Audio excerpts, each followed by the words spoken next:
కర్నూలు జిల్లా పత్తికొండ టీడీపీ ఆఫీసులో AP CM Chandrababu పుట్టినరోజు వేడుకలు ఘనంగా నిర్వహించారు.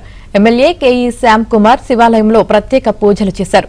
చంద్రబాబు నిండు నూరేళ్లు ఆయుర ఆరోగ్యాలతో ఉండాలని శ్యామ్ కుమార్ ఆకాంక్షించారు.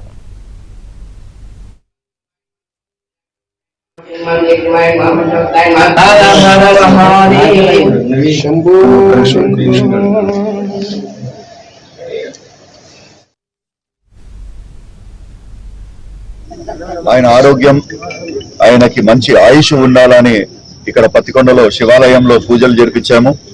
అదేవిధంగా ఇక్కడ గ్రామ పంచాయతీ వర్కర్స్ ఎంతమంది అయితే ఉన్నారో ఆయన పుట్టినరోజు నాడు వర్కర్స్ అందరికి కూడా సన్మానం చేసి, ఏదైతే వికసిత్ భారత్ అని చెప్పి చంద్రబాబు నాయుడు గారు ప్రతి ఒక్కసారి సాటర్డే మీరందరూ కలిసి మీరు టౌన్ లో లేకపోతే ఊర్లలో మన ఊర్లు మంచిగా ఉండాలా, మనమే క్లీన్ చేసుకోవాలని చెప్పి ఏదైతే ఉపాయం మోడీ గారు చెప్పారో చంద్రబాబు నాయుడు ఫాలో అవుతున్నారు. కోసమే వీళ్ళు చేసే సేవకి మేము ఈ రోజు చంద్రబాబు నాయుడు గారి పుట్టినరోజు వాళ్ళని గుర్తించి వాళ్ళకి సన్మానం చేశాము.